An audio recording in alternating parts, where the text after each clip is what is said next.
what is your evaluation so far of Desmond Ridder? Let's get right down to the brass tacks about this very talented Bearcat who came out of the draft evaluation community as a player that was maybe the most pro-ready coming out of Cincinnati.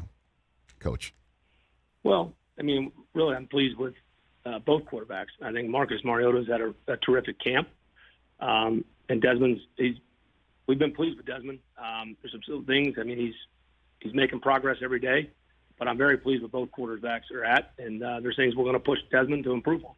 Well, I saw what you said about how you think Desmond can take hard coaching. What gives you that impression, or what gave you that impression that Desmond can handle that? It's not a shot at anybody else. No, I know that. Everybody's wired different. And right. but it's part of the thing that I like about Des. You know, he's a tough kid. Came from a tough program. I think Luke Fickell and Cincinnati, they do a terrific job, and I like the way he's wired. But everybody's different. I've coached all different players, and you got to find different ways to reach them. No, I understand that. Is there a specific example of how you sussed out that Ridder could take it, whatever you might be spooning out? It's not really that like bravado he take it. It's just kind of the way his mental makeup, and there's a lot of work.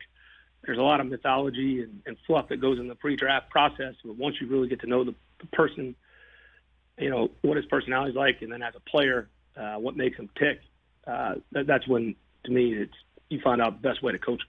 And so you've got, as you mentioned, Marcus Mariota at the top of your quarterback flow chart. And what an opportunity that he has in front of him. And toughness is not usually a word that is associated with him or his game, but I think it is. He's one tough cat, certainly when he's running the ball and throwing it as well. What do you see in him that fits and suits your style of play, Arthur Smith? Well, he's in a different spot. I mean, we all continue to grow and learn, and very excited to work with him again. I think the experiences, you know, some of the hardships he went through in the last couple of years, it's only made him better. I think the time he spent out in Vegas was beneficial to him, and I think he's got a new look and a new lease on life, and he's taking advantage of his opportunity. And both those guys it's a great room. They're fun to coach, and so we feel pretty good about where we're at right there. Arthur Smith, Atlanta Falcons head coach, here on the Rich Eisen Show on the Mercedes-Benz Vans phone line. You tell me if this is too simple a line to draw, but you came from the Tennessee Titans, offensive coordinating an offense that had Tannehill at the controls. Do you see Mariota with that similar skill set running that same type of offense as well? Do you see that, well, Rich, Arthur? We've evolved. You know, I think we have some core beliefs, but we're going to continue to evolve. And so when Marcus walked in here, it wasn't the playbook from 2019 when we were together. We've advanced, and I think you got to play the strengths of your team and your players, you know, around those core beliefs. No different than we did in Tennessee. They're two different players, but certainly there's some things we can do with his skill set, moving and whatnot, that we're excited about.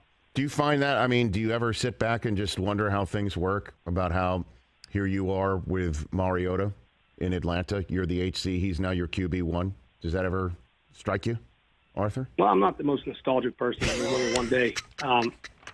You know, when I can look back on some things. I mean, sometimes, you know, it's cool. I mean, that's why all relationships along the way, whether you're on your way up or way down, relationships matter.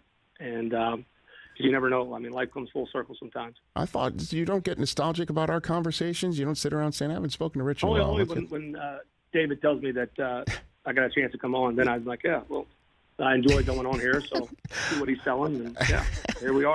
And I always do appreciate that.